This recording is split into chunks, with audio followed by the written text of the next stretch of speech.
been doing the Helix, and I'm a big fan of the Line 6 Helix. It's one of the things of the spider amp and concept is cool, but like any sort of like hardcore fan base, if the fan base is shitty, then the product becomes shitty. And because Line 6, the only thing that really they have their name beforehand was the Spider. Yeah, but it's like, hey, here's a cheap amp that does basically anything, but like, all right. Yeah, and then so now the Helix is like, hey, if you can learn a new DAW and a cool new setup, you don't ever have to buy gear again. Yeah. and it works. Like, it truly works. I've never played one, but like just saying that, and I'm like, it's nuts, man. I could not have a pedal board. I already don't have a pedal board, so I mean, it does everything for you. Yeah. And so it's like, because like there's times where John's just like we played shows like when we played with Electric Airways, he's like, okay, for like, I mean, he's gotten to the point to where now he goes into he takes isolated guitar tracks, puts them into his Helix, and goes into look at like the sonic format of like how the wave goes and everything like that. He looks at it, and then he just sets his preset that he makes himself and programs himself. He's like, okay, with the Helix, it's like John's gone in and like taken guitar tracks. Like, I saw him do it with like Interstate Love Song because he's a big Stone Temple Pilots fan, and he's like just copied as much as he can with just minus the fact of he doesn't have the same hands. And so like you can, I mean, to the point where now it's like when he plays it, I can't tell the difference. Yeah. Like between the track and that, it's like if you can just learn it and you know what you're doing, it's you don't even have to bring an amp. You just plug it in and go through front of the house. Right. You don't have to have an amp. It does everything for you. Yeah. I'm not a real big tone guy, anyways. Like I'm not a guitarist. Yeah, no. And as a bass player, I've always been so plug and play. Like I own within the last like year, I bought my first like pedal for myself, and it was a compressor, just so I could play that on a 210 because that thing is loud and those pickups are hot. What is that thing? That's a audio podcast. Yeah, audio podcast. Look at the visual. No, it's my sub 4-string. Like it's essentially the easy way to say it is it's Music Man's Squire, but they're cheap and they sound great. They have a very specific sound. As opposed to like my other bass, which also has a very specific sound.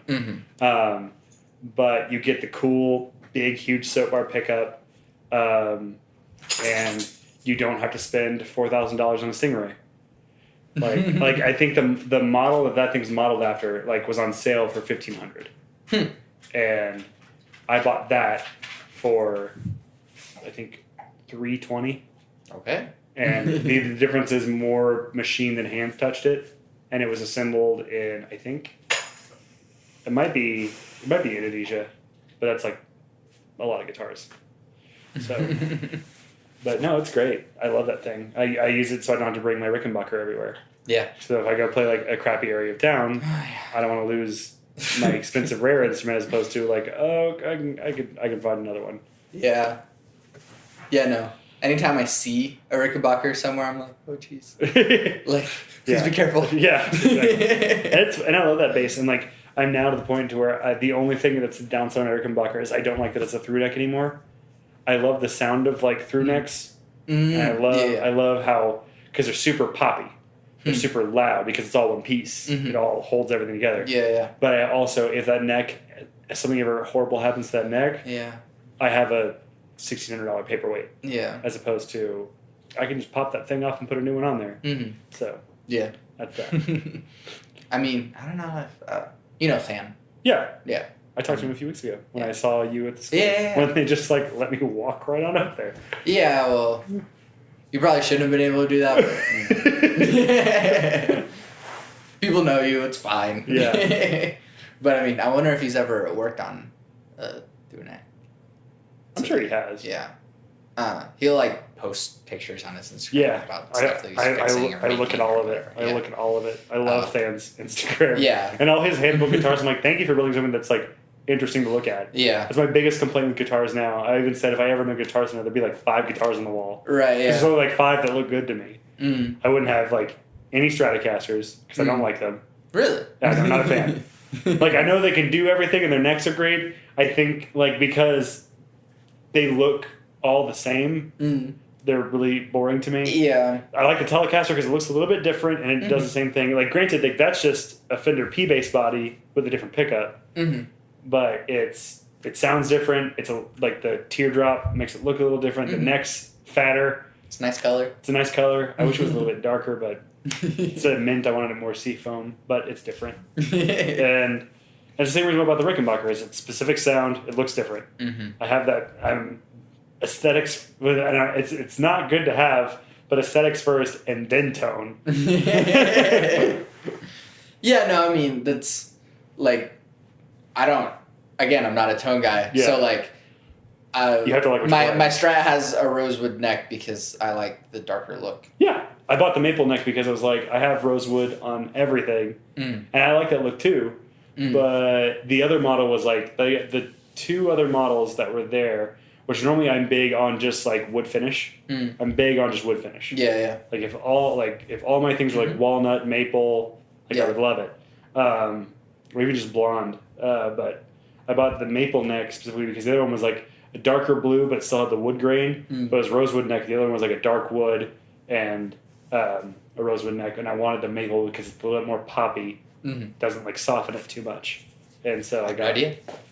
I mean, like it's almost unrecognizable. Right. But it's just like if I wanted something that like when I played it, you could hear it. That was the goal. And so I got an active pickup, a big pickup, and like as much maple as I could. Yeah.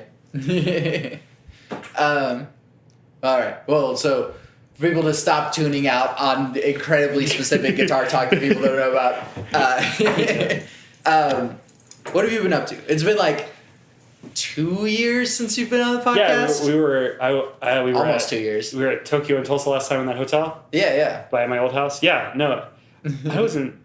I don't think I was even dating Melissa at that point. No. Crash course.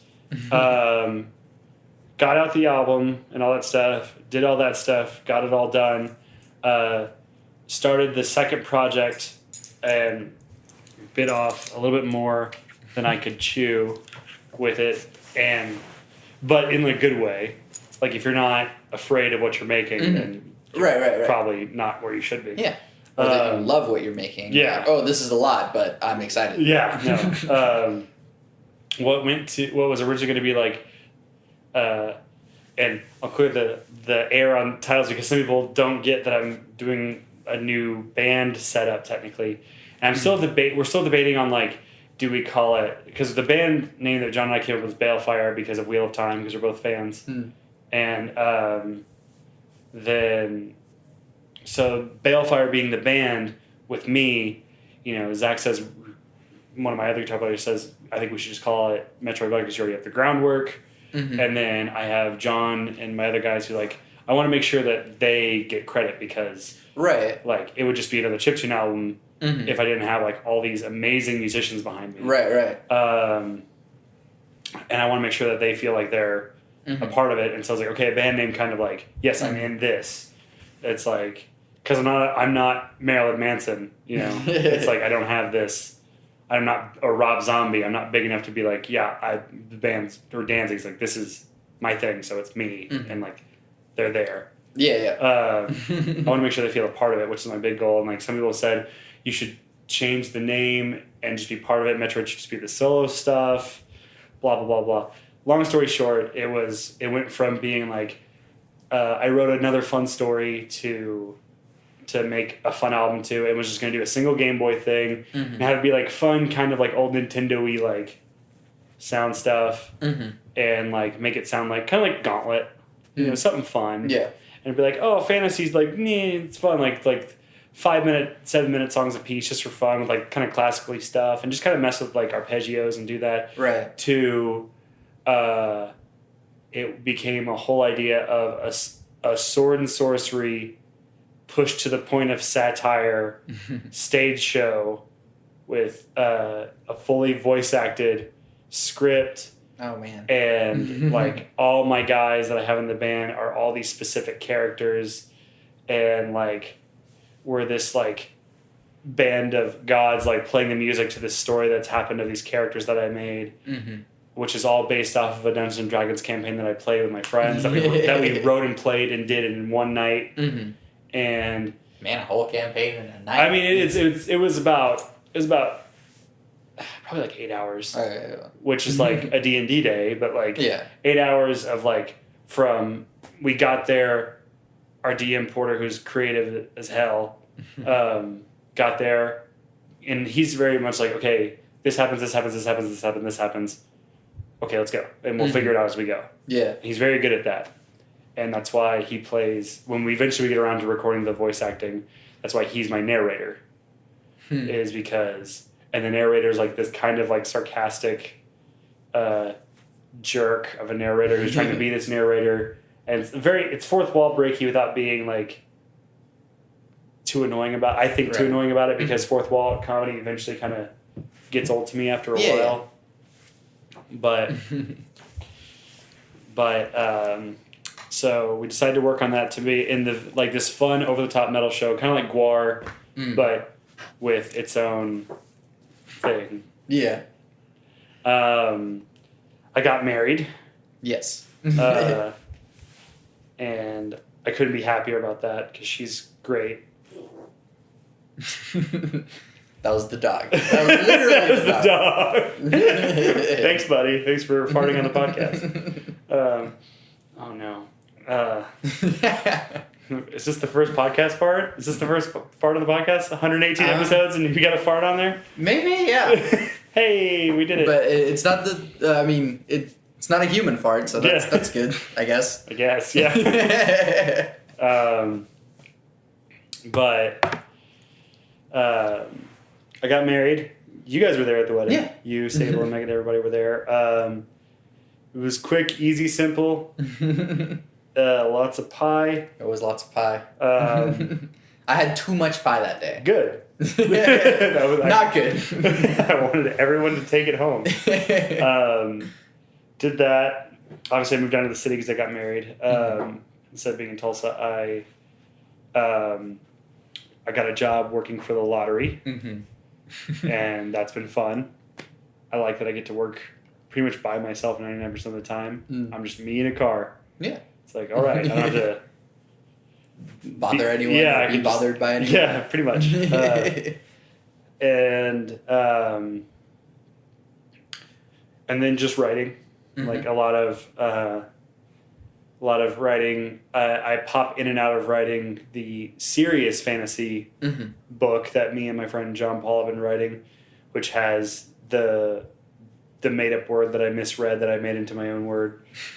What? Oh, since we talked about it before, since I have big problems with dyslexia and stuff like that, a lot of times I'll read something and like I see it and I'm like, oh, okay, that says this, when it's like, no, not at all. Yeah. And I misread a word by looking at it, and I thought it said, it was amnesia was the word. I can say that, but I read it either misspelled or my brain just added letters to a letter to it, and in my head, because I have trouble like sight reading, it's because novels and stuff like that suck, so I have to like just do things with web pages and everything. That's why I love touchscienes. That's why I like iPhone. I could sit here and just zoom in and out and be like, this says this. Okay. Yeah.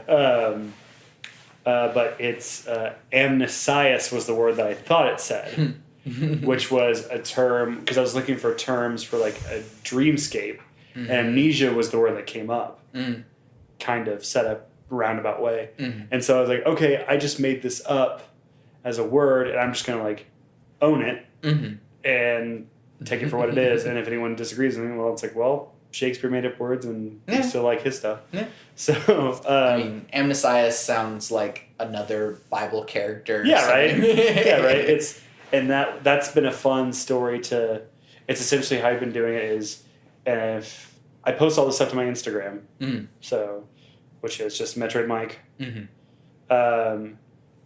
I post like snippets of, after I'm done writing for a while, I'll take like a few paragraphs and post it there, and I go into my photo editor and I make some weird art that's kind of relative to what's going on, so it like looks different, and then I'll make a post and then slather it in hashtags, and then a bunch of bots will comment on it that mean nothing. Right. I've gotten like 2 people be like, no, this is really good, and I've responded with, I don't know if you're a robot or real, but either way, thank you. And they're like, no, I'm real. It's like, thank you. That's all I want. Exactly what a bot would say. But no, I've been posting that, and that's been a fun story, which once again, much like Heart of the Juggernaut, was a story that came to mind when I was in a fit of anxiety, and I just texted a whole bunch of dream ideas to my friend John Paul, and he just kind of like kept them all together and was like, okay, cool, so what you sent me was this, now go write that because that's really cool. And I had the same thing for another story that we've had on the back burner for a while, which was tentatively we called Bushido, which is another story but with a female lead. But I have a big problem of all my stories kind of run together in this same theming. And it's led to me being like, I must have a big problem with like overbearing churches because all my stuff involves killing some sort of god. And the Ice of Kings involves a man who wants to get rid of all gods, but like gods in the sense of these gods I'm putting in are tangible. Like he can see them and talk to them, and it's not like there's like two that are like going to be like the big things, but it's like Gandalf to Frodo, right? You know, and it's that kind of Gandalf is technically like just like a step below an angel or at an angel, and not a god per se, but you know that kind of thing. Gandalf the White, pretty much is like an angel, but like, and then so it's like God Gandalf, but like, or technically, if we're gonna get real technical, because there's Lord of the Rings fans on there that would like read me for this. There's it's lots like of layers. It's like three. It's like God, which is Iluvatar, and then it's like I think it's the Maiar. I haven't read the Silmarillion because I never read a textbook for fun. It's like the Maiar, and then those all have created the beings below, which I believe is where Gandalf the Grey is in there, and then he steps up to a Maiar. But I think something like that. Something like that. They're tangible gods is the point. Yeah. You can see them and like interact with them, and then Bushido was another panic attack thing. I seem to write a lot of get my weird ideas when I'm in states of anxiety. Whatever helps. Yeah, whatever works is I'm having a heart attack, right? But it's that was like another story of I wanted and I have a ringer. I have a thing about making my main characters just be put through the ringer, like just all this. Which I mean, like you want to give your main character strife, but like I mean, like they get nothing from me, like nothing. I think that's just because of my own upbringing. I had to like work for a lot of what I wanted, but it's like she loses her husband, and it's like a feudal-esque era of Japan, and then these gods like offer her like, hey, go do this thing and we'll give you the soul of your husband back, which I think is a fun turn on the other way around, because I don't get to write too many females. And eventually in some way, shape, or form, she fails to do what she wants. I think it's because she doesn't want to kill, which for knowing me, it'll probably be children. I have a thing of killing children in my stories too. But and then a way of being like cast out, they'll send her through these worlds, and I want her to like world hop in a like Mega Man level style setup of like she's going to go through these different mythologies and learn these different gods and realize that it's like, okay, all this stuff is like one collective thing, and then she's trying to work her way back to kill these gods to get the soul of her husband back. And I thought it'd be fun to have this kind of like just we don't get to see a gritty female samurai, and I thought that'd be cool. Yeah. And so I was like, that sounds fun.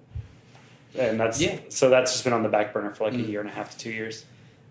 I relate to you a lot in that it's you try to put stories into your music. It's not just music by itself. It's not just stories I can't do that. I've written some fun stuff before, but then it always comes out like this like 5-second thing to 30-second thing is cool. I don't know what to do with it. It's just going to sit on my GarageBand for like a million years. No, I have to have some sort of narrative, some sort of theme. So I'm like, okay. And I guess it's just the mind of a musician versus the mind of a composer. Yeah. It's what am I telling? What am I? What am I trying to invoke in like this? Because if it's that human connection to music. Yeah, exactly. And in a way, I mean, hey, getting into the bit depth of things, but hey. Like I watched this Adam Neely video. Do you know about Adam Neely? I think Bassist, and he does a bunch of like philosophical. Adam. Music. No, yeah, I know Adam Neely. Yeah, Yeah. I've looked at a bunch of his stuff. Yeah. I'm bad at names, but yeah. No, yeah, he's inspirational to me, not just as a musician, but just like conceptually as a composer. And he's a bassist. Yeah, he is a bassist. How about that? I'm probably more a bassist than I am a guitarist at this point, but just like a songwriter. I don't know. Like and I mean, he's a Berkeley musician, so yeah. But like, he talked about like what does music mean. Yeah. And so like thinking about that, the music a lot of times is just telling a story. It's communicating something. Yeah. And in a way, it is like a language, but language by itself is just a tool. You use the language then to tell the stories. It's kind of communication. I think I don't know if he still is Fleischhacker still at ACM? Who? He was a teacher at ACM. Fleischhacker. Nah, I don't think so. Okay, good. But shots fired. No, he was a really nice guy. I think he and I had very different ideas on how to do music education. I think we just clashed a lot. Sure. And he was nice. I never said anything mean about him, and he was a bassist, so I couldn't be like that mad at him. But because I'm prejudiced. But I mean, as far as I know, Joe's the only bass teacher at ACM. Oh, well, he's good enough to do all of it. But yeah, yeah. But I turned a paper in for him, which is the only paper that I really feel like I was like, okay, I got this paper down, because Fleischhacker was very much this like out of the box thinker. So a lot of our papers, if they were weird, they would still get good grades. Mm-hmm. But I kind of wrapped up. Because he kind of did a similar like topic of like, what is music like to you, and being Asperger's, being dyslexic and stuff like that. Numbers, while I still get them jumbled in my vision and mind, it's still like I like things tangible like numbers. And while it's funny that I write so much now because I've failed almost every English class I've ever been in, but like I was good at math, and since math is so like no 2 + 2 will always equal 4 because Common Core is a lie, but that stuff drives me nuts. But like if I get the words down right, it was is music. It's like music is notes. Notes are pitches. Pitches are math. Math is the language of the universe. Music is math. Math is the universe. Or music is the universe. Music is the language of God. It was something of that thing. He was like, sure. He was like, huh. Yeah. Okay, and he gave me an A on it. I don't feel like I really earned an A. Right. But I mean, that's kind of the thing. Yeah. Is waxing philosophical is a stretch, but it's like it's there. Conceptually interesting. So. Yeah. But so like theming, like I think probably the most two big things for me, like when growing up with music, when I learned that music could be like a story, was like In the Hall of the Mountain King. It's probably like one of my favorite classical pieces ever. And I could probably call it as my favorite classical piece. Because it's got the cool themes. You can hear the tension once you learn the story. That song became like a lot cooler and like a lot bigger. And like Fly the Valkyries, same thing. And like there's just this cool setup to it. And I was like, oh, that's a thing. Okay. And then like that was always kind of in the back of my head. And then when I got really into Coheed and I had all the books, I was like, oh, this is like exactly what I want to do. And so I've just been like pursuing that ever since. And then it just became like, okay, how can I set mine apart? Okay, I'll just make my story a little bit more tangible than a book. I'm just going to put voice acting right on the album. Right. So it's like, cool, you spent $15 or $20 on a CD. Here's an entire story for you and your friends to listen to and have fun. And like, it's very like comical and over the top and language and raunchiness because at 13 with what's going on in the world, like, you know, all this stuff anyway. Yeah. So there's no kids aren't dumb. Right. Yeah. Yeah, and I mean, at this point, it almost feels like to me, it almost feels not worth it to just make music. Yeah. Like, to make music and tell a story and say something, make people feel something through story and characters or whatever it might be, is a lot more content than just like, here's a fun song, enjoy it. It's you can hear the heart in something when it's because it's, and like, I'm trying to become better about this because I used to be very like, I mean, I still kind of am, but like I used to be very, very opinionated on like music genres of XYZ. And like I listened to it and like to the point of even like, especially at ACM, and like once again I worked with great musicians at ACM, and there's a lot of really, really talented people, and but like specifically, and I have so many friends who are talented and fun and write good songs who work in the indie music scene. I'm very much more appreciative of what it does behind the scenes now, but like for the longest time I was like, why do you like this? It's so nothing. It's I listen to this song and all these, and it comes back to that thing of like, I think because maybe it's my brain recognizes patterns too much. It's like this is the same, this is the same, this is the same, this is the same, this is the same, and these are 4 different bands. You can put them on the same album and I wouldn't know otherwise. Yeah. And but it's also been kind of fun if I can find a song in a song, like how like Toto's Africa meshes the same as Adele's is that song like The Other Side or whatever, like Hello from the Other Side or whatever that song is actually called. Like it's like the same chord progression, or like how Pumped Up Kicks is Mad World. Like it's the same chord progression. Oh. And so like once I memorize one of those big chord progressions and I can hear it, I'm like, oh, that's that. Or like a really dumb one's like and it's because it's kind of a rip-off, is like in the middle of Green Day's 21 Guns, they just play the Full House theme saxophone solo. Yeah, it's Full House. Yeah. But so I had big problems of finding like this all so nothing, and like I think there's only a few bands that have kind of broken that up. Like my wife's a big fan of Florence and the Machine, and like years ago, if you would put that in front of me, I'd be like, nah. Like I want something like out there.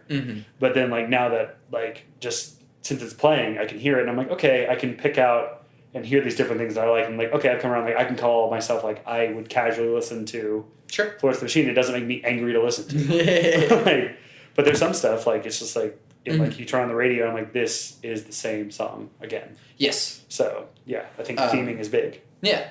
I'm playing a wedding gig in a couple of weeks, and I'm playing like just like pop songs from like all the way from the 60s up to like this decade, and like a lot of them are very bland and very boring, but like they're fun to play. So I'm excited to do so. But I think it's fun at my wedding how my wife like I had not because I didn't have the option, but my wife pretty much at the wedding set up all the music playlists, and like there was some modern like poppy stuff that was kind of fun. Some we took out, but it all ended up being like jazz songs and like stuff from Motown, and I was just like, good job. Like, thank you for not picking the same like 4 songs. Yeah. But like there are some artists that are trying to break that, and it's like, oh no, it's not just an album. It's there's a concept, there's a story, there's something here. Concept albums have really picked up. And like I'm so happy for it. It's competition, but it in one way, but which is kind of fun. But it's also like an album is just an expensive business card. So that's, I mean, yeah, I sold over 100 copies of Heart of the Juggernaut, but like, I think like I gave out like, has to be like at least plus that like 75 to 80 of them. Just like, yeah. like take this download card, just take this physical one because no one's buying it. Just take this, please. That's why like the developers when I played XPO in Tulsa last year, like how I had no idea I was talking to the lead like music director from BioShock and BioShock Infinite. I had no idea I was talking to him. I was just talking to this guy who made music for this and did sound design for this one game, and I was really into his game, which was Perception. And we were talking and like everything like that. I was like, just because I was there early, I was like, this game is really cool. I kind of like this. Like I like how you did this. Like, and because I'm a sound guy too, I was going through like finding all these like different things and how it was all set up. And he thought it was really cool. We just started talking about that. I was like, what have you worked on before? He's like, oh, I did BioShock and BioShock 2 and BioShock Infinite. I was like, huh. Yeah. Hey, I do music too. And that was just, it was really fun. Yeah. I gave him my stuff and he's listened to it and he's since emailed me and been like, no, I really enjoyed this. And he watched part of the show. Wow. And just because I did a show there and he was just like, this is really cool. And I was like, okay, you keep this email and you email me when you have projects you need some like bleep bloops or something for and I can help you. But I'll do it I'll do it for free. At this point, it's like, yeah, just get my name on something fun. But yeah, theming's been coming up. I notice a lot of people, it's like, it's not just a show, it's this. It's not just an album, it's this. It's not just playing my instrument, I'm also doing this. Yeah, and I've been listening to quite a bit of rap lately, actually. But like, the one that I've really been getting into is clipping. Clipping is a trio, I guess. One rapper and two producers. Okay. And after their first album, the rapper doesn't rap in first person. Which is really difficult to do in rap because it's so egocentric. Yeah, I can see that. And so... It's all about your personal story. Yeah. And so rather than be like, oh, look how awesome I am, look at all these bitches that I'm getting, look at all this money that I'm getting. The cliche, yeah. Yeah. It's like, instead it turned into, hey, we're telling this story or giving these vignettes about what it's like to live in the hood. Yeah. And rather than romanticize it, they're just kind of telling it how it is. And it's like, yeah, you're going to go out and sell drugs and like kill people or whatever. But whenever you get pulled over by a cop, you're going to die and no one's going to care. And that's like... something more real, yeah. Yeah. And rather than go, look at how awesome I am. Look, I had to work really hard to get to where I am. It's more, hey, people have it rough out here. And, you know, it's not all... Something that's tangible. Yeah, exactly. Yeah. And then with their third album... it just went complete concept, and it's set in the future, and this like spaceship is transporting slaves, and one of the slaves escapes and commandeers the ship, and the onboard AI of the ship falls in love with him. Okay, that I'm into. Yeah. That I'm way into. I'll need to like write that down. Yeah, it's called Splendor and Misery. Okay, because it's the same thing with like hip hop. And we can be topical because what's coming out now is the new Childish Gambino video. Yeah. Because like I heard the song before I saw the video, and that was the big hiccup because that song on its own, as much as like, because like, great. No, it's not. It's a really lackluster song. It sounds. It's mumble rap. It's basically mumble rap. It is, and and that drives me nuts. It drives me, and I was like, why is this guy who is so insanely talented, who did hit after hit after hit after hit after hit, he's Lando fucking Calrissian. Yeah. And like, why is he putting this out? And then I saw the video. I was like, oh. Yeah. It's on purpose. Yes. And I didn't get that for like the first, like, I was like, why am I not into this song? Like, why do I, like, that, it hurts. Like, I was like, it was like losing the Misfits all over again. It was just like, oh my God, like, why and then I watched it, I was like, okay, so it's bad on purpose. You have to see the video, which is a great artistic choice and also obnoxious, but like and there's some people who just take it for what it is. But like, and I was like, okay, so there's symbolism throughout the video. And then at first when I saw snippets of the video before because again, this is another big thing. I saw snippets of the video without audio before I watched it. Yeah, yeah. And I was like, and he's just doing the same dances. Yeah. And it's because I also have the same problem of recognizing patterns when I watch like pop culture. It's like, how many people can do the same dance to the same song to the same? Oh, someone invented a new like dance was just like this thing, and we're just gonna add that in. It's the whip and the nay all over again, which was the Soldier Boy beforehand, which was like. Yeah. I don't know what was before. Yeah, but over time you gather up a whole list of dance moves and you can actually dance eventually. A whole 8 dances. And you do them and then put it and make weird videos where you go dressed as Power Rangers. And like a lot of them are funny and a lot of them are and like some of those dances like make me laugh and they're just stupid looking. Yeah, but we take those dances and we win skits with them. So. Yeah, exactly. Exactly. They're hilarious to look at but then I wanted to watch the whole thing. I'm like, oh, it's a painting. It's not these separate things. Because like the music video, like I would love to make a music video, but like nobody makes money off of them. No one makes money off of them. No one makes money off of music videos. No, like if I put out a music video, like a whole like 30 people would care. Right.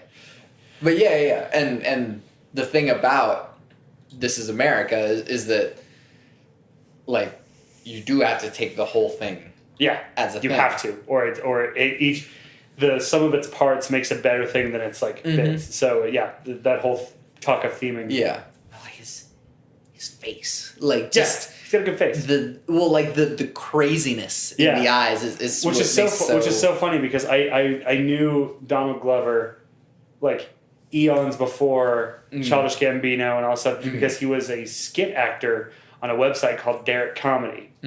And me and my friends would watch these skits. Like I'm like when I was in 8th grade, when he was probably like early high school, and was doing these stupid skits of like, and like you could totally see the same kind of acting is all there. Yeah, and like they shows up and he's like the normal kid named Jerry. And he shows up and he just like shits his pants in class, shits his pants, and then leaves and comes back with a hat on backwards, crying, pretending to be a totally different person, and he's like, hi, I'm Ryan. I'm the new kid. I like to skateboard. Is that my seat? I heard your other kid pooped his pants. What an idiot. Like, and stuff like that. He's just hilarious. And I've been watching him, like, over these years. And all of a sudden, like, I didn't see him for a while after they did the Mystery Team movie, which was hilarious to me.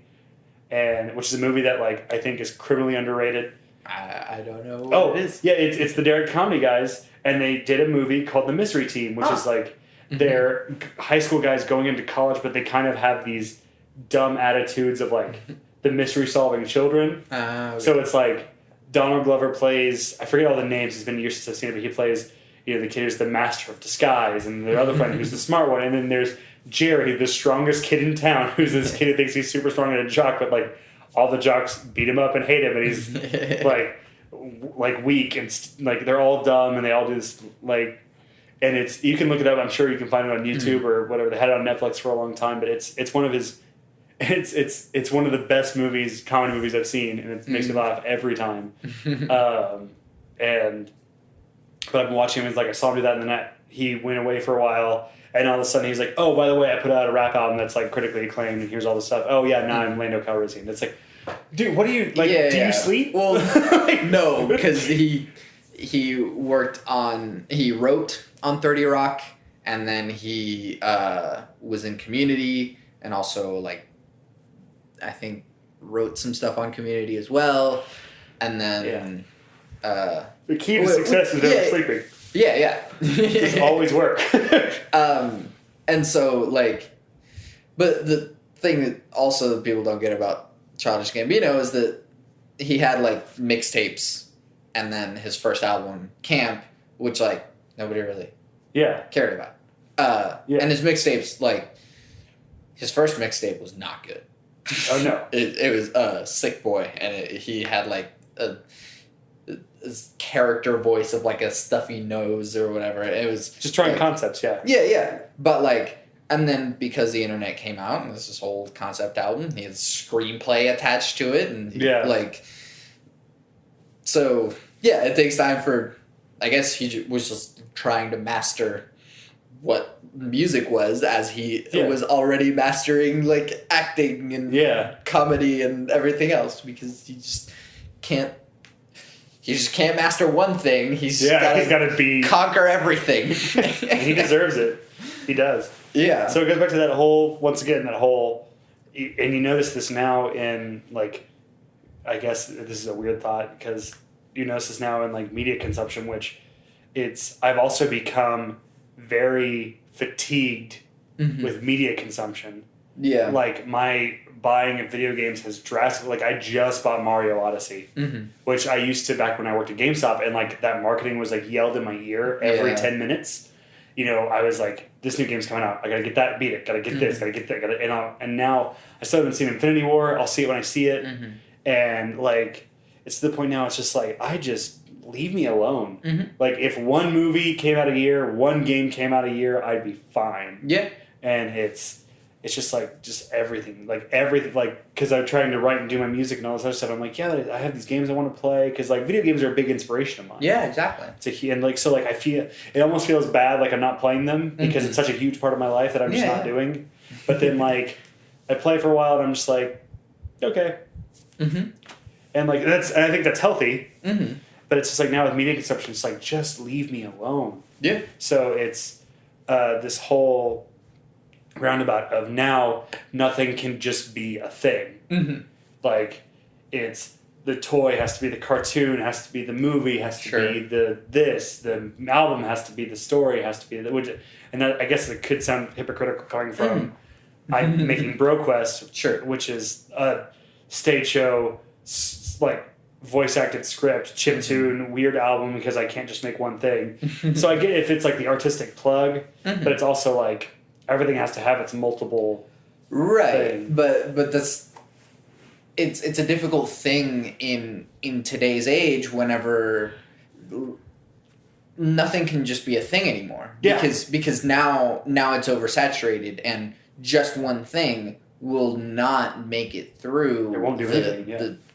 The noise. Which is why the big question that I keep asking, like, what is the point of just, like, because, like, and I say it's prefacing my phrases because everyone can get, because there's so many individuals that you can't, like, say one thing without, like, a percentage being upset.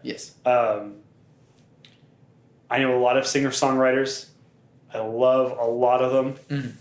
I know, like I'll throw out an example, like my friend Jessica Herring, who I think is one of, I would argue with anyone in this state, she's one of the best singers I've ever met, and I don't know how she's not, like, making $1 million, because she's one of the best singers I know.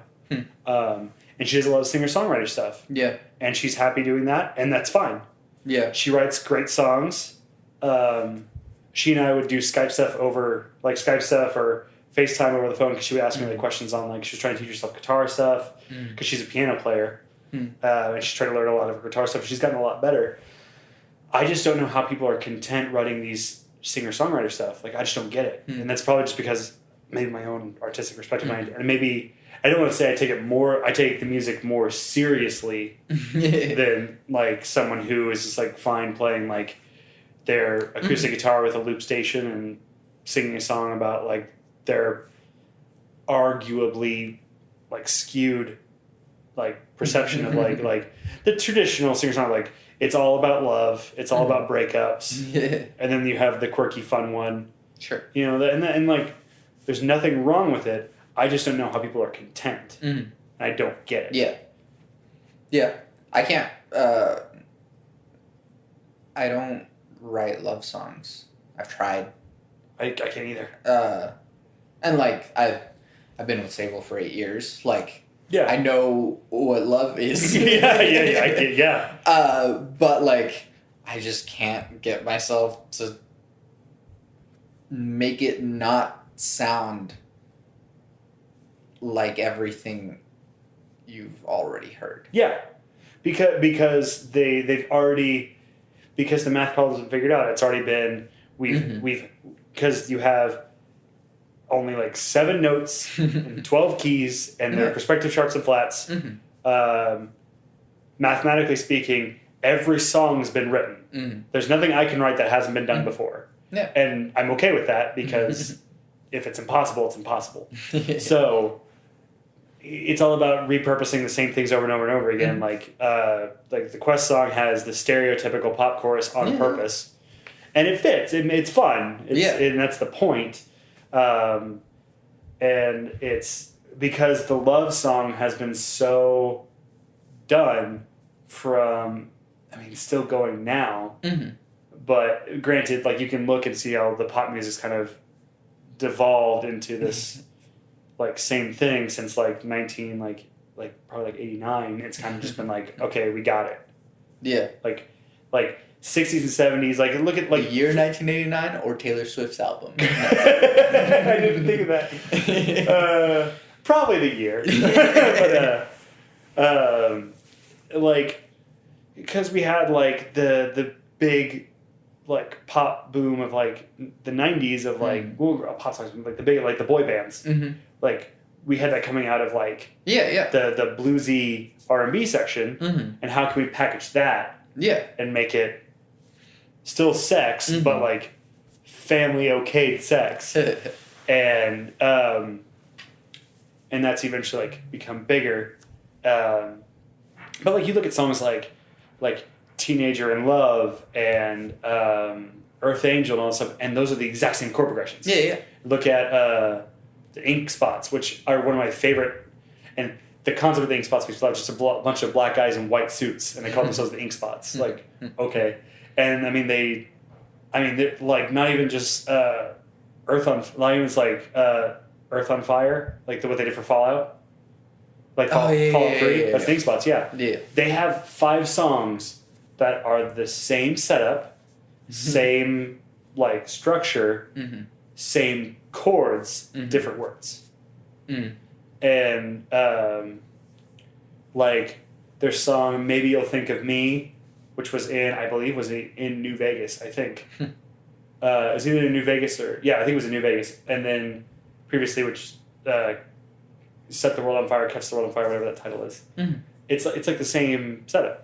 Yeah. It even has the same thing with the lead vocalist guy or one of the guys stopping in the song, and all the guys just do the oohs and ahs in the background while the guy says the verse again. Yeah. And so it's like, okay, so they've been doing this for a long, long time. They got the math figured out, but then we got the package. So love songs now, it's all going to sound the same because it's so ingrained.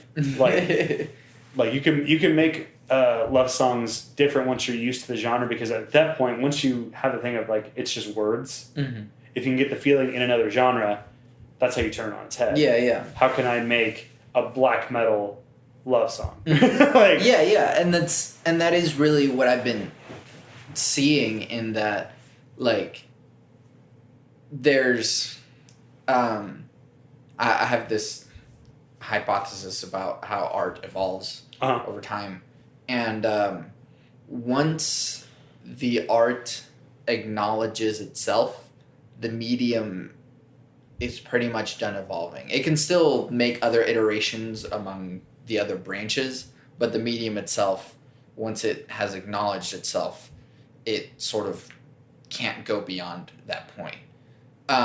You then have to like add a new element to it to make it something totally different, or right. So like, the best way that I can explain it, and you're a meme lord as well, so with memes, once the meme has the meme itself contained within it, it's like, all right, the meme is dead. Yeah.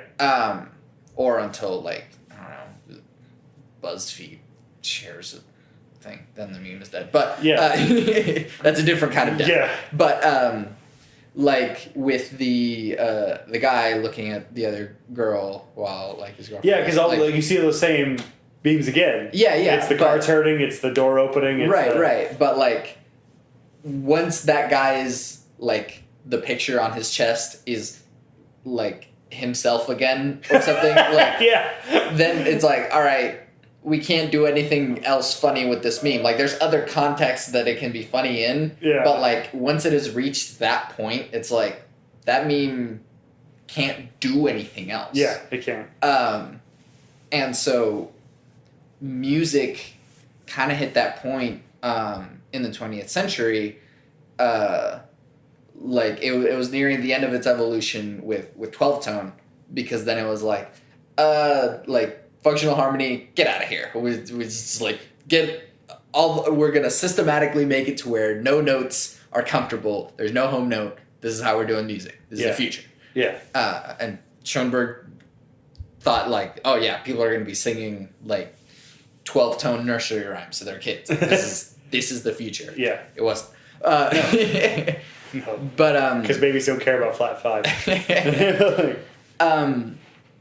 But then you get like the rebellion on that, which was like minimalism, and then John Cage is like, you know what? No music. 433.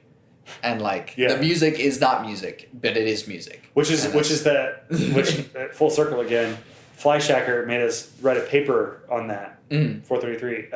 I turned in a blank piece of paper, and I got an A on it. And it made me so angry. It made me so angry that I could do that. And but like, and of course back you got it. Like, you got the point. Yeah, no, I totally got the point. And then ACM definitely and it wasn't ACM that pushed me. It was the people around me, specifically like Joe and like my bass guys pushed these different ideas. I was very in that point in time. We talked about in the last podcast. At that point in time, I was very angry. I didn't like myself very much. I was very anxious. I was depressed, and I was in a very crappy, engaged relationship that was verbally and physically abusive, and it was not a good time. And so naturally, when I saw that stuff, being this guy who's playing in a punk band, who grew up in punk and metal and all this stuff, it's like that stuff made me angry because I'm like, I work hard to make my stuff, and yeah, some of my stuff's only 4 or 5 chords. Like, I work hard to learn this. I'm here putting myself on the line to do this, and I can't afford this school. And then this piece is famous, and all I literally did was sit there. That's stupid. That's insulting, and it shouldn't be allowed. And I still have thoughts like that on certain things. I get the point of what he was doing, and I get it now, and I think now that I've like kind of broadened my horizons a little bit, I can appreciate that a little bit. I still am not a fan. Right. Well, 433 was the death of music. You really think so? Within my art evolution hypothesis. Yeah. And like, if Tokyo and Tulsa approves my panel, I'm doing a meme philosophy panel at Tokyo and Tulsa, and I'm going to give this thesis. Yeah. But like, that's great. With the context of this hypothesis that once the art acknowledges itself, it can't progress any further. Yeah. And so the only way to progress is to just expand on what was previously iterated on. Take tropes and turn them on their head. Yeah, exactly. And so, like, I don't necessarily mean that, like, literally, like, or even so much figuratively that 433 was the death of music, but it was the last step in the evolution. And once the art had acknowledged itself, it's like, all right, this is the last step that music can take. What else can we do now? Yeah. And so then people go to I'm using electronics. I'm using a 1989 Game Boy to make prog rock, which already exists, and like it's taking the same thing and like turning it on its head. And so that's the thing. Like, you can't progress past 433, but you can expand disparate genres, take 2 genres, 3 genres, 4, like, and then expand upon that, and then that'll create a new style, and then you can take that style and mix it with other styles, and so that mix the ever expanding amoeba. Of art. That's the and it contains that's Hegel's dialectic, and that's something that's more philosophy. No, that actually makes a lot of sense. That does make a lot of sense, and like, God, meme philosophy. That's so funny. And like the only reason why I've been posting all those memes is because it's the only way Facebook will like let me do a show. Mm-hmm. So and like besides you, I actually have friends who are like, oh yeah, you're playing on the 20th. I was like, yeah. Yeah, now you know. Yeah. Like, you know I'm playing a show on the 20th. You know where it is. You know the address. Yeah. So the only reason why you're not going is because you just don't want to, which I can accept. Sure. What day is that on? The 20th. Well, no, the date. Like the Monday, Thursday, whatever. I don't know that part. I should probably leave that. I can make a meme about what day it's on. Right. Yeah, because that is important to people. I think it's a weekend. I'm 90% sure it's a weekend. It's a Sunday. Okay. It is, 2 Sundays. Which, I mean, what are you doing on a Sunday? Like, getting ready to go to... Well, not you, but like the listener. Like, what are you doing on a Sunday? Yeah. Like, we're going to Chick-fil-A? Don't think so. Yeah. You're not going to Chick-fil-A. You probably shouldn't be going to Chick-fil-A anyways because they still fund charities that hate gay people. So, I'm like... low-key, now high-key apparently, publicly boycotting Chick-fil-A, but... I think my wife and I have gone a couple times and it's just like, we're hungry, it's right there, but it's all, like, and only if it's not crowded. Like, because every time why is Chick-fil-A always crowded? It's not even that good at chicken. No, like, it's really good food. Like, I'm not boycotting Chick-fil-A because it's bad food. No, I know. I'm boycotting Chick-fil-A because they actually have shady business practices that don't support gay people through their Christian whatever. But yeah. Yeah. So you're not going to Chick-fil-A on Sunday. You're not working at Chick-fil-A on Sunday. The only place to work. Yeah. Totally. Go to the show on Sunday because it's not even just because we're it's just me playing. It's my favorite local band is playing, and I'm playing with them, which is Crowbone, and because Walter's in it, and me and Walter are in the same school together, and Walter's one of my favorite bass players I've ever met. Mikey, their guitar player, he and I are like two. What's that? Like we're cut from the same cloth. It's both your names are Mikey. So. That too. Like we have the same name, and we both write fantasy stories and like the same kind of stuff, and like he and I like bounce stuff back and forth all the time. Like I'm like, what if this? He's like, this would happen. I'm like, okay, well then this would happen. He's like, well, what if this? And like, we'll do that to each other a lot. And I've sent him my stories, and he sent me his, and we've read stuff back and forth. And Sherman's been Walter's friend for a long time, and I met Sherman at ACM, and Sherman's one of the most fun drummers I've ever played with. And they do a power trio, which is one of my favorite band setups, and they're playing one of my favorite genres. And they took the same genre that I love and turned it on its head, which is what we were talking about, which is kind of fun. Yeah. It's like and when I got the album, I was like, it's not as heavy as I thought it was going to be. He's like, it's not. It's very rock and roll, but it's not rock and roll. They describe it as like caveman party rock. Okay. Which I like that. And so you guys should... Not LMFAO party rock, though. LARPing my fucking ass off? Yeah. If I ever wanted to do a tour with this band, that's what I wanted to call it. The LMFAO tour. No, it's just like... Try not to get sued. Try. What are they going to do? Sue you. Yeah, probably. But I'm not big enough for them to sue me. Yeah, that's fine. Especially if I did we did here, Texas, Arkansas, home, but it's also is LMFAO still doing things? I don't even know. They probably party rocked themselves to death, and they remixed it 20 times and then called it a day. Yeah, but it's it's like I said, it's caveman party rock in the sense of you listen to it. It's still they do a story concept too, and they don't outright fully tell you, but Mikey writes stories and puts that together, and then G-Wiz is playing, and I've played with her a couple of times, I played with her once. It was at North Music Fest last year, not this last one. She played just before me, and she was great. All the crowd loved her and did all the stuff, and as soon as she was gone, everyone left. Yeah. And I was like, well, I'll play for Nathan, and my, at the time, girlfriend and Walter were there and stuff like that. And it was fun. And I'm nervous with small crowds. I'm not as nervous with big crowds. Yeah. The bigger the crowd, the more faces there are, the more it blurs together. Yeah. It's like, I'm never going to see any of you again. I can do whatever I want up here. Yeah. But then it's like, hi, mom and girlfriend and best friend. Oh, jeez. Yeah, exactly. That's why my mom, I think, has come to 2 of my shows in my entire life. Oh. She went to one when I was in a punk band. She's just like, that was great. And then she came to, I think, one of my orchestra performances, and that's it. Are punk bands great, though? Is that a compliment that you should say to a punk band? I mean, I would. It was like, oh, yeah, that was That was great. That was like, you know. Well, it was like, also 'cause that made me feel nice feelings. It's like, dude, were we on the same show? Because I was smashing things. I was wearing skeleton face paint and throwing guts at my Yeah. It was that was a fun time. And I've always been this showman with massive amounts of stage fright. So that's been so. The like, more blood there is, the less I could actually share my actual blood. Yeah, exactly. Which is like that's why I'm so happy to play with Crowbone is because like it's we mesh so well together, and then G-Wiz is this fun like not exactly chiptune. She's definitely in that scene kinda. At least I've seen her around that stuff. But very like synth poppy, and she plays bass, and so I'm like, oh, we're good. Getting all these good basses. She's great, and Electra's putting on the show, and it's always fun.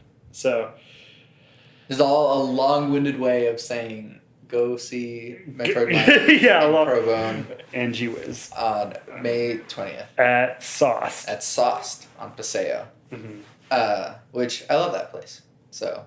I think it's where I believe I did my bass jury at Sauce. That's interesting. Because Joe's idea was, hey, you're final, and I'm going to be grading you on these criteria, but I'm grading you on these criteria, but if you're bad enough, you're failing. Joe was very like, you know everything and you can do everything, so if you mess it up, that's on you, and you have to do this over. Yeah. And he. It was like you got 5 to 7 minutes of just you and a bass, and whatever you want to add to it on your own, but it's just you and a bass. Go. Yeah. And I originally wanted to do a video game melody and tried to figure all this out, and Joe was just like, yeah, you're not going to figure this out in time. He was like, pick one that you really, really like. I was like, okay. And I picked the theme for Donkey Kong Country because it's one of my favorite. It's only like maybe 30 seconds. And he's just like, yeah, hey, let's jazz chord this out. I was like, oh, okay, cool. And I still have that memorized. I can still play that like, my eyes closed. And I do it every now and then just to be like, everyone's like, hey, just do something jazzy. I play Donkey Kong Country like every time. Because then I can whistle it and then people recognize it. So it was, I did it through like once really slow, and then once with kind of a half melody with everything and chording. And then I had to do it with a kazoo while playing it because Joe told me if there was a and I'm sure he meant it jokingly, but because of my brain, I took it very, very literally. He said if one person wasn't laughing, he would fail me. So I said, okay. So I was just like I was just like into it, and like it's amazing, and it worked. I got an A, and it was I just played Donkey Kong Country at Sauce. Like it was very great. I love that. This is usually the part where I say plug your stuff, but we just didn't. Crash Course. You can go see me on the 20th. My Twitter handle is @TheNerdViking, and I post. I link my Instagram stories there, so you can find those there. Most of the time, it's just the links. My Instagram is just Metroid Myk. I have a personal Facebook page of Metroid Myk, even though Facebook won't show it to you half the time. You can send invites to freaking everyone to like your page. Yeah. It's really awkward to do. I do it anyway. Yeah. Just do it. It's like I have 600. It's like 800 friends on here, and 600 of you like the page. So there's like a good chunk of you who just haven't done it. So do it again. Definitely follow me on Twitter and Instagram. I post a lot on my personal Facebook, but definitely for Metroid Myk stuff. If you want all the stories, Anasize of Kings, I post like stuff for that on my Twitter, and definitely my Instagram. I post a lot of that, and sound clips when we're working on the studio for working with BroQuest, which is the album, not the band name, Walter. He apologized for that. He said on the podcast that they haven't released yet, he called the band BroQuest. It's fine, so I've been referring to it. Sure. So BroQuest is coming. It just takes a long time to completely work your stuff from the ground up into a different genre. But yeah, that's the big thing I would tell you is just follow my stuff there. I'm approachable. I do conventions. So if you want weird stuff at conventions, I do those, and you can completely talk to me. Yeah. I got fun stories, and I will talk to you all day about weird music stuff as long as you don't mind weird opinions. Yeah. No, Mikey's a gentle giant, a lovable, intimidating figure, but lovable. A big man with a big beard and a bunch of tattoos. And it's like, you're the best. Thank you. But yeah, that's a hashtag listen to Metroid Myk. That fun chestnut. That's still, I'm the only one who uses it. I tried to make it a meme and it didn't work. It memed in the comments. Yeah, because there was that time I saw it on my history stuff beforehand. I would post these weird things I saw, and then post the hashtag underneath it. And you got underneath it like, are these really happening? And it was stuff I was actually seeing because I take time to pay attention to what's around me, especially since I'm around for work. I see weird stuff all the time. Yeah. Like that weird karate sign I saw, and like the hookers like talking about other stories. But yeah, just that I tried it. It was a meme for a while and it didn't work. It died. It died. We can keep it going. Anyways, since there wasn't an introduction to the podcast, I'm sure you know that I'm Santiago Ramones. I'm Metroyd Myk. You can find all the stuff that I do on my website, santiagoramones.com. There's music there. There's this podcast. You can download and comment and leave reviews on Apple Podcasts. You can listen to it on Stitcher or on YouTube. I don't know who actually uses Stitcher, but... I don't use Stitcher. I know the weird thing I see people do podcasts on Spotify. Yeah. I tried. They never got back to me. But oh, and as a last minute plug, because he's been very nice to me, and because he's actually listened to my stuff, one of my favorite comic writers and podcast people, which I would recommend to you as well, is Aubrey Sitterson. He does, the most important one is Scald. Skald. And this is a side tangent. You can put this in here and whatever you want to do with it. Scald is what helped me, inspired me to, I don't know why, I think it just like got me pumped when I was listening to it, but it inspired me to get more into weightlifting. It inspired me to, and not originally write, because originally I tried writing something and it got so tropey and I deleted it, essentially. I got rid of the computer, so I don't have it anymore. And then it definitely got me into writing fantasy, and definitely got me like, not a lot of people don't listen to like essentially audiobooks while lifting weights. He did Skull, which is a low fantasy sword and sorcery ongoing serial. I think he's got to be close to like 200 episodes now. Dang, yeah. And that's Skull. He also did Straight Shoot, which is his wrestling podcast. He used to be part of the WWE marketing, and now he does strictly, I think, independent because WWE doesn't need help with anything. Yeah. And that's another big thing is like a lot of the stuff I try to find is a lot of what narratives I speak in. Pro wrestlers, like I study the shit out of pro wrestlers because they're the best. If you want to act, like look at like The Rock, John Cena. Sadly, Chris Benoit. Oh, that's a very sad story. We're at the end of the podcast. Yeah, we're at the end of the podcast. I can tell you post this. But no, Aubrey Sitterson, listen to his stuff, aubreysitterson.com, or just the Scald podcast, Skald. If you're a fan of like Robert E. Howard's Conan, very like magic entering the like tangible world, things like that, which is low fantasy, very gory, very brutal, very like, but also said poetically. And it's also what I wanted MSIS to originally be, as like a podcast of just me and my voice telling you a story. Yeah. And that's what he does. His podcast it's just his voice in one take. Nice. For 45 minutes. And it's amazing. So I'll plug that as well. Yeah. But yeah, listen to that. Listen to Metroid Myk. I'm Santiago Ramones. Is there anything else that I need to plug? You can find my music on my website, and you can download it or stream it through SoundCloud or Bandcamp. Leave reviews, comment, and I always end my podcast with my 3 things. Those three things shape my life philosophy. Those 3 things are: love never fails, it's going to be okay, I might be wrong.